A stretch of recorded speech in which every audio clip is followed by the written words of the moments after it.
और कुतरना दोनों में अंतर होता है। एक दौर था जब लोकतंत्र एक ही बार में कुचल दिया जाता था। अब धीरे धीरे कुतरा जाता है, जैसे चूहा कुतरते कुतरते किसी चीज को खा जाता है।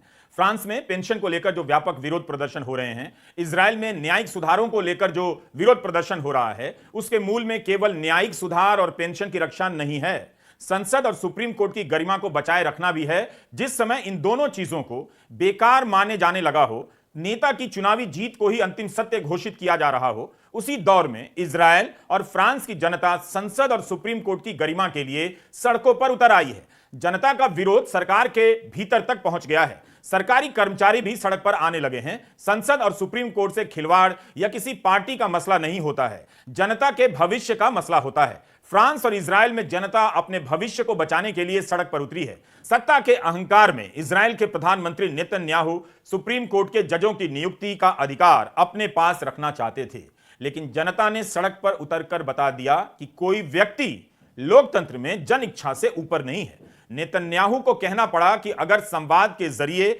गृहयुद्ध टालने का मौका हो तो प्रधानमंत्री के नाते मैं संवाद के लिए समय लेना चाहूंगा। उन्हें नेशनल टेलीविजन पर आकर कहना पड़ा है कि देश में गृहयुद्ध की स्थिति पैदा हो गई है। इजराइल की जनता नारे लगा रही है कि अच्छे लोग बुरे कानूनों को बर्दाश्त नहीं करते हैं। इजराइल के प्रधानमंत्री नेतन्याहू ने न्यायिक सुधार को लेकर जो कदम उठाए हैं, उसे लेकर पूरा इजराइल सड़क पर आ गया है। वहां जबरदस्त प्रदर्शन हो रहे थे। बताया जा रहा है कि कई दशकों में इस स्तर का प्रदर्शन नहीं देखा गया और वह भी शांतिपूर्ण, कहीं भी हिंसा नहीं हुई। नेतन्याहू पर भ्रष्टाचार के आरोप में ट्रायल चल रहे हैं। जाहिर है उन्हें चिंता होगी कि अगर सजा मिलेगी तो पद से हटना होगा। जनता भी यही समझती है। तो प्रधानमंत्री अपने आप को कुर्सी से चिपकाए रखने के लिए कानून लेकर आ गए कि अब प्रधानमंत्री को कुर्सी से हटाना होगा तो प्रधानमंत्री खुद या उनका कैबिनेट उन्हें शारीरिक या मानसिक कारणों के चलते अयोग्य घोषित करेगा, जिसे बाद में संसद की सहमति चाहिए होगी। यानी कोर्ट से सजा होने के बाद भी संसद का 2/3 बहुमत नहीं होगा तो उन्हें कुर्सी से कोई नहीं हटा सकता है। नेतन्याहू कहते रहे कि उनके ये कदम न्यायपालिका को मजबूत और पारदर्शी बनाएंगे, मगर जनता विश्वास नहीं कर सकी। वो ये समझ रही है कि जजों की नियुक्ति में सरकार की दखल बढ़ने से क्या होगा, सुप्रीम कोर्ट का क्या मतलब रह जाएगा। इससे तो अपना जज बिठाकर अपना फैसला लिखवाना शुरू हो जाएगा। इजराइल में कई दिनों से प्रदर्शन होते रहे। कभी संसद को घेरा गया तो कभी एयरपोर्ट से लेकर मॉल तक बंद कर दिया गया। स्कूल कॉलेज से लेकर बैंक भी बंद रहे इस न्यायिक सुधार के विरोध में। नेतन्याहू को राष्ट्र के नाम संदेश के लिए टीवी पर इसलिए आना पड़ा क्योंकि प्रदर्शनकारियों ने इजराइल में आने वाला पूरा हफ्ता वीक ऑफ पैरालिसिस घोषित कर दिया। पिछले हफ्ते रक्षा मंत्री, पर्यावरण मंत्री, प्रवासी मामलों के मंत्री, पर्यटन मंत्री के घरों के सामने प्रदर्शन हुए। नेतन्याहू के घर के बाहर से प्रदर्शनकारियों को वाटर कैनन मारकर हटाना पड़ा। मंगलवार को वाइड स्प्रेड पैरालिसिस का ऐलान किया गया, मतलब व्यापक रूप से देश को ठप कर दिया जाता, मगर नेतन्याहू टीवी पर आए और कानून को टालने की बात कर गए। इस फैसले का विरोध वहां के रक्षा मंत्री ने किया तो उन्हें बर्खास्त कर दिया गया। इससे लोग और भड़क गए। सेना के भीतर से भी नेतन्याहू के न्यायिक सुधार का जबरदस्त विरोध हो रहा है। उन्हें पता चल गया होगा कि जब लोकतंत्र नहीं रहता है तो सेना उस देश की नहीं, तानाशाह की रक्षा करने वाली इकाई बन जाती है। किसी भी स्वाभिमानी सैनिक को यह बात कैसे पसंद आ सकती है कि वह देश की नहीं, देश के नाम पर एक तानाशाह की रक्षा में अपनी जान दे रहा है। सेना की गरिमा तभी तक है जब तक लोकतंत्र है, इसके बाद वो सिर्फ गिरोह बन जाती है। इसलिए इजराइल में सेना के भीतर से भी इस न्यायिक सुधार का जबरदस्त विरोध हुआ। सेना में तैनाती का इंतजार कर रहे अफसर भी इसका विरोध करने लगे। उन्होंने कह दिया कि अगर न्यायिक व्यवस्था में छेड़छाड़ हुई तो वे ट्रेनिंग का बहिष्कार करेंगे। हाल ही में यह खबर भी आई कि राजधानी तेल अवीव के पुलिस चीफ प्रदर्शन में शामिल हो गए। दुनिया भर में इजरायली दूतावासों ने भी अपनी सरकार के खिलाफ प्रदर्शन में भाग लेते हुए अपने दफ्तरों को एक दिन के लिए बंद कर दिया। इजराइल की यूनियन ने सरकारी कर्मचारियों से हड़ताल करने का आह्वान किया था, जिसमें भारत से लेकर लंदन और न्यूयॉर्क के इजरायली दूतावासों ने भाग लिया। न्यूयॉर्क में इजराइल के राजदूत ने प्रदर्शन का समर्थन करते हुए कहा कि मैं नेतन्याहू के लिए काम नहीं कर सकता और इस्तीफा दे दिया। इजराइल मेडिकल एसोसिएशन ने पूरे स्वास्थ्य सिस्टम में हड़ताल घोषित कर दी, जिसका असर सभी सरकारी अस्पतालों पर पड़ा। राष्ट्रपति आइजक हर्जोग को भी नेतन्याहू से कहना पड़ा कि सभी आपकी ओर उम्मीद से देख रहे हैं, सुरक्षा खतरे में है, देश की एकता के लिए कानून पर फौरन रोक लगाइए। 24 मार्च को यह कानून रात भर चली बहस के बाद इजराइल की संसद नेसेट की में पास हो गया, लेकिन 3 दिन बाद ही प्रदर्शनों के चलते 27 मार्च को अगली 2 बहसों पर नेतन्याहू ने रोक लगा दी, जिसके बाद यूनियनों ने हड़ताल वापस ले ली। अपने संदेश में उन्होंने कहा कि ऐसा मैं राष्ट्र के प्रति अपनी जिम्मेदारी को समझते हुए और लोगों के बीच गुस्सा ना बढ़े इसलिए कर रहा हूं।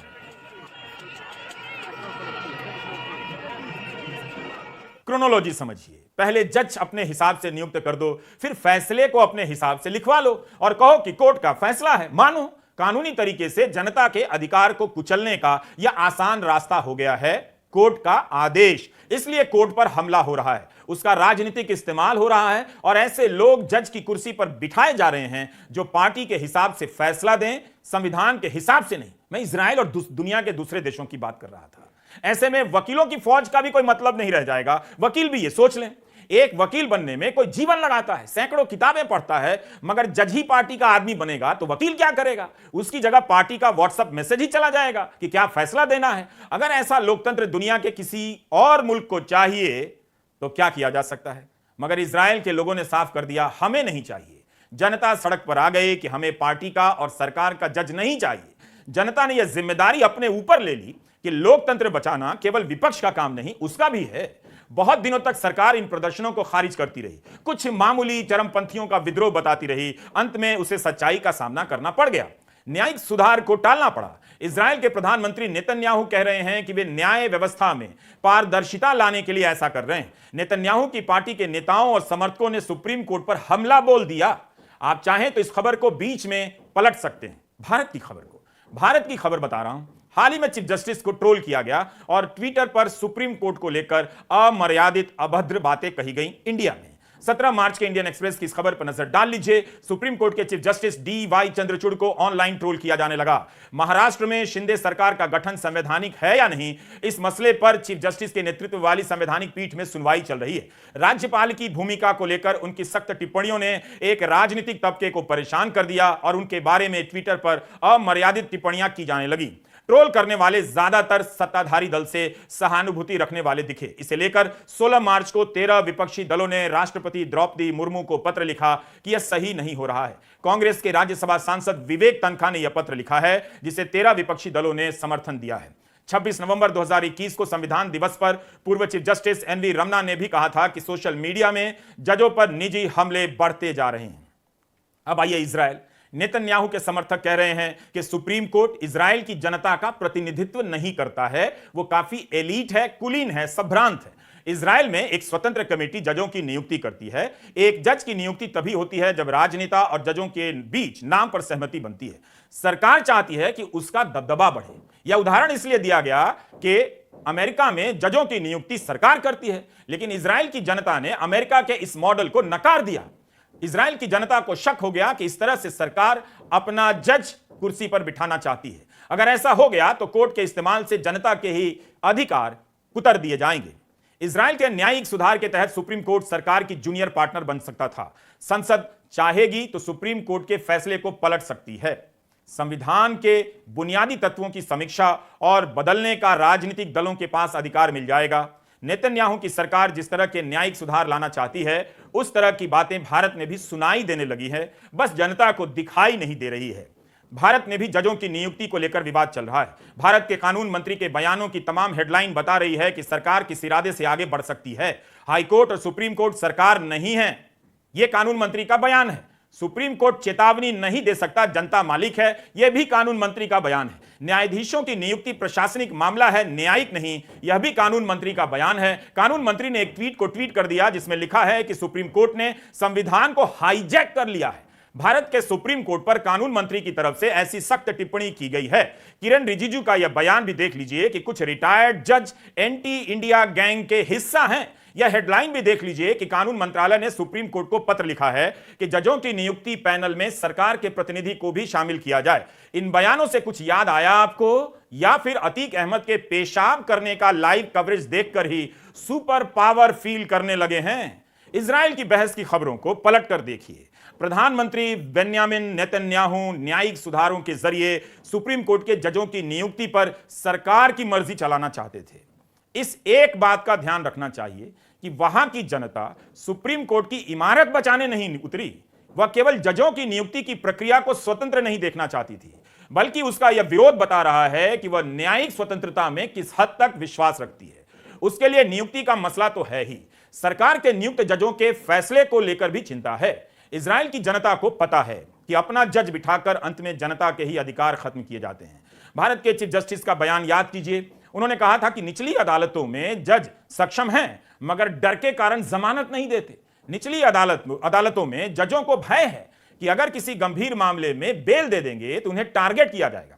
अगर न्यायपालिका को राजनीतिक दबाव में यहां तक पहुंचा दिया जाए तब फिर क्या बचेगा? आप नियुक्ति की प्रक्रिया को स्वतंत्र करके भी न्यायिक स्वतंत्रता हासिल नहीं कर सकते हैं। राहुल गांधी की सदस्यता जिस फैसले से गई है उस फैसले की प्रक्रिया पर भी कांग्रेस की तरफ से सवाल उठाए गए हैं। इस सवाल का कम से कम ठीक से उत्तर दिया जाना चाहिए था। अगर इसमें जरा भी सच्चाई है तो बहुत खतरनाक है। जयराम रमेश ने भी ट्वीट किया है कि 7 फरवरी को लोकसभा में राहुल गांधी के भाषण के 9 दिन बाद 16 फरवरी को उनके खिलाफ मानहानि का मामला तेज होता है। शिकायतकर्ता हाईकोर्ट में अपना स्टे वापस लेता है और 27 फरवरी को 1 साल बाद बहस फिर से शुरू होती है। 17 मार्च को फैसला रिजर्व होता है। क्या यह महज संयोग है? चौथा, और ये चीजें अभी जैसा मैंने कहा इसके डिटेल्स चेक करने हैं, लेकिन जो अभी उनको अभी तक तथ्य मिले हैं उसके अनुसार ये मामला काफी अरसे तक एक मैजिस्ट्रेट मिस्टर एक्स के सामने था। जब वो वहां था तो याचक ने, कंप्लेनेंट ने बड़े कोर्ट में, हाई कोर्ट में जाकर इस पूरे प्रक्रिया का स्टे ले लिया, रुकवा दिया उसको काफी अरसे तक, कई महीनों तक। जब उस व्यक्ति का स्थानांतरण हुआ या वो उस ओहदे से हट गए तो ये याचिका जो ऊपरी अदालत में डाली गई थी उसको विड्रॉ कर लिया गया और ये वापस नीचे आ गई एक भिन्न मैजिस्ट्रेट के सामने, जहां अभी आपको निर्णय अब आया है। तो इसकी तारीखें, इस प्रक्रिया को भी हम गौर से देखेंगे कि एक ठीक प्रकार से ये न्यायिक प्रक्रिया हुई है कि नहीं, लेकिन प्राथमिक दृष्टि से ये चौथा मुद्दा भी अत्यंत महत्वपूर्ण है। अब तो राहुल गांधी को यह भी आदेश दिया गया है कि सांसद के तौर पर जिस सरकारी मकान में रह रहे थे उसे तुरंत खाली कर दें।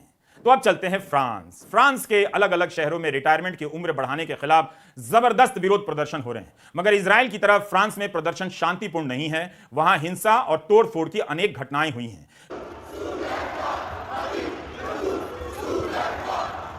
कई जगहों पर प्रदर्शन हिंसक हो गया और पुलिस पर भी हमला हुआ, दुकानें तोड़ी गईं। आखिर रिटायरमेंट की उम्र 62 से बढ़ाकर 64 साल करने में ऐसा क्या है कि लोग सड़कों पर उतर आए? पेरिस की सड़कों पर कचरा भर गया, सफाई कर्मचारियों ने कचरा उठाना बंद कर दिया। बीबीसी ने लिखा है कि 6 मार्च से सड़कों पर से कचरा नहीं हटाया गया है। स्कूलों के टीचर भी इसमें शामिल हैं, उनके छात्र भी विरोध प्रदर्शन में हिस्सा ले रहे हैं। रेलवे के कर्मचारी भी विरोध प्रदर्शन कर रहे हैं। मीडिया रिपोर्ट के अनुसार 2/3 फ्रांस इस सुधार के खिलाफ है। फ्रांस के राष्ट्रपति मैक्रों की लोकप्रियता घटकर आधी रह गई है। सरकार की तरफ से दलील दी जा रही है कि 2030 तक पेंशन भोगियों की संख्या 2 करोड़ हो जाएगी। इससे सरकारी खजाने पर बहुत बोझ बढ़ेगा, बजट घाटा बढ़ता चला जाएगा। इकोनॉमिस्ट ने भी लिखा है कि 2004 के आंकड़े के अनुसार 1 करोड़ 30 लाख पेंशन भोगी हैं। फ्रांस अपने जीडीपी का 14% पेंशन पर खर्च करता है। अमीर देशों की तुलना में फ्रांस पेंशन पर 2 गुना पैसा खर्च कर रहा है। मैक्रों की सरकार इस सुधार को पास करने के लिए तमाम यूनियनों से कई दौर की चर्चा कर चुकी है। संसद में 175 घंटे की बहस हुई। जिस तरह से भारत में कृषि कानून बिना किसी चर्चा के लाए गए उस तरह से नहीं हुआ। इस सुधार पर काफी विचार विमर्श हुआ है। सभी यूनियनों ने ऐसा करने से मना किया। सरकार सहमति नहीं बना पाई और फ्रांस में कई दौर की राष्ट्रीय हड़ताल भी हुई कि मैक्रों इस सुधार को न लाएं। मगर मैक्रों को लगा कि संसद में बहुमत नहीं प्राप्त होगा तो उन्होंने संविधान के विशेष प्रावधान का इस्तेमाल किया। आर्टिकल 49.3 का इस्तेमाल कर इसे पास करा लिया। फ्रांस की जनता अब इस बात से भड़क गई है कि संसद को बाईपास कर इस कानून को क्यों पास कराया गया। क्या इसकी तुलना हम भारत के किसान आंदोलन से कर सकते हैं? कई मामलों में कुछ हद तक कर सकते हैं मगर एक मामले में नहीं। फ्रांस में प्रदर्शन हिंसक है।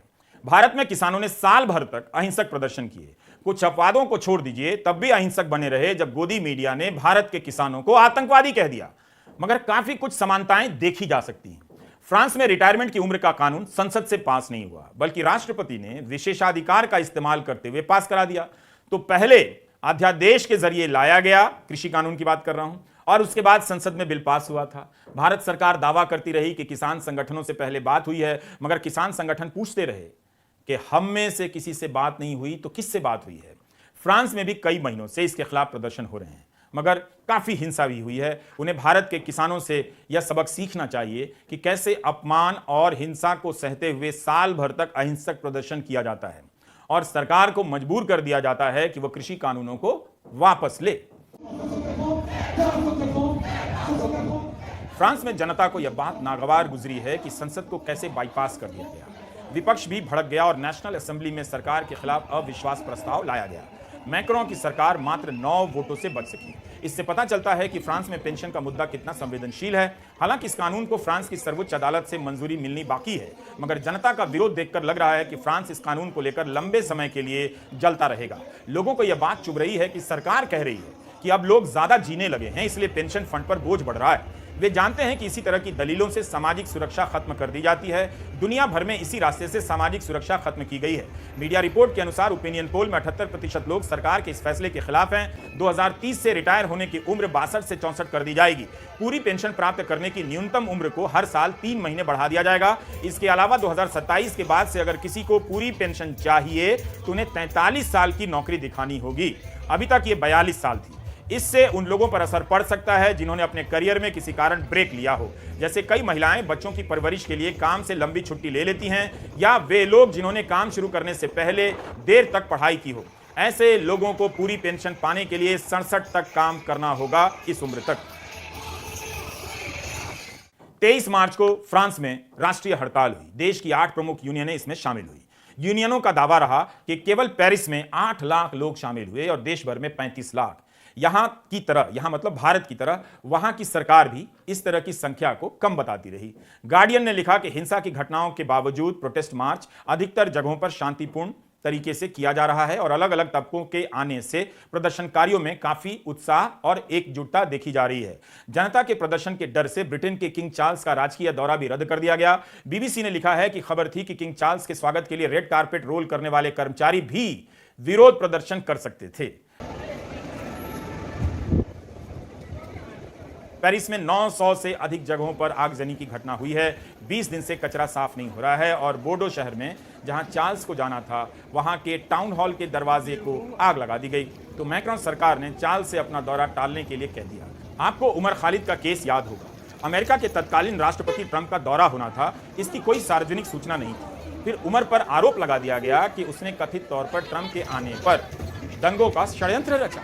ट्रंप के आने की जानकारी न्यूज में भी नहीं थी, मगर पेरिस में आशंका है कि लाल कालीन बिछाने वाले बगावत कर सकते हैं। फिर भी किसी को जेल में नहीं डाला गया और ना ही मजबूर किया गया कि आप सरकारी कर्मचारी हैं तो हर हाल में दरी कालीन बिछाते रहेंगे। अब थोड़ी बात मदर ऑफ डेमोक्रेसी की कर लेते हैं। ये दुनिया में एक ही है। ऑर्डिनेंस फैक्ट्री के हजारों कर्मचारी निजीकरण के खिलाफ विरोध कर रहे थे। इसके लिए मदर ऑफ डेमोक्रेसी की संसद में बाकायदा एक कानून पास हुआ। संदर्भ यह था कि मोदी सरकार की कैबिनेट ने 16 जून 2021 को फैसला किया कि 41 आयुध कारखाना बोर्ड को 7 निगमों में बांट दिया जाएगा ताकि कारखानों को आधुनिक बनाया जा सके। रक्षा क्षेत्र में काम कर रहे मजदूर संगठनों का दावा था कि मोदी सरकार इसके बहाने इन कारखानों का निजीकरण करने जा रही है। इन संगठनों ने 26 जुलाई से भी सभी कारखानों में हड़ताल करने का ऐलान किया। इन कारखानों में करीब 74,000 कर्मचारी काम करते थे। इसी हड़ताल को रोकने के लिए सरकार 30 जून 2021 को अध्यादेश लेकर आ गई। इसके अनुसार जो भी व्यक्ति अवैध हड़ताल शुरू करता है या उसमें जाता है या ऐसी किसी भी हड़ताल में भाग लेता है, उसे 1 साल के लिए जेल हो सकती है, 10,000 रुपए तक का जुर्माना भी हो सकता है। अगर कोई इस हड़ताल के लिए चंदा भी देगा तो उसे 2 साल तक की जेल हो सकती है और 15,000 रुपए तक का जुर्माना। आयुध कारखानों में कामकाज चलते देने के लिए पुलिस अधिकारी एक्शन ले सकते हैं और हड़ताल में शामिल होने वाले को बिना जांच के भी बर्खास्त किया जा सकता है। क्या आपको याद भी है कि मदर ऑफ डेमोक्रेसी में ऐसा अध्यादेश लाया गया था कि हड़ताल में जाने पर जेल की सजा होगी, चंदा देंगे तो ज्यादा सजा होगी। इस अध्यादेश को अगले 6 महीने तक लागू रहना था और जरूरत पड़ने पर 6 महीने के लिए और बढ़ाया जा सकता था। यही नहीं, मदर ऑफ डेमोक्रेसी यानी भारत में भी पेंशन एक संवेदनशील मुद्दा है। सरकारी कर्मचारियों ने शांतिपूर्ण तरीके से कई राज्यों में यह लड़ाई जीत ली है। पूरी तरह से भले ना जीती हो, मगर पेंशन का पुराना सिस्टम लागू हो या राजनीति के केंद्र में आ गया है। कर्मचारी पेंशन के लिए विरोध प्रदर्शन में ना जा सकें, उसके लिए मदर ऑफ डेमोक्रेसी में अलग तरीका निकाला गया है। 14 मार्च को महाराष्ट्र में भी पेंशन को लेकर व्यापक प्रदर्शन हुए हैं। इन प्रदर्शनों को देखते हुए सरकार को कहना पड़ा कि नई पेंशन स्कीम में पुरानी पेंशन स्कीम की सुविधाओं को लागू करने का प्रयास किया जाएगा। इसके बाद महाराष्ट्र में पेंशन बहाली का आंदोलन स्थगित कर दिया गया, लेकिन उत्तर प्रदेश में भी इस तरह के आंदोलन हुए हैं। 21 मार्च के इंडियन एक्सप्रेस में हरिकिशन शर्मा की रिपोर्ट में बताया गया है कि joint forum for restoration of old pension scheme ने देश भर में जिला स्तर की रैली निकालने का आह्वान किया था। इसे रोकने के लिए केंद्र सरकार के कार्मिक और प्रशिक्षण विभाग ने सभी मंत्रालयों को पत्र जारी कर कहा है कि आपके मंत्रालय के तहत आने वाले कर्मचारियों को हतोत्साहित किया जाए कि वे किसी प्रदर्शन में हिस्सा ना लें।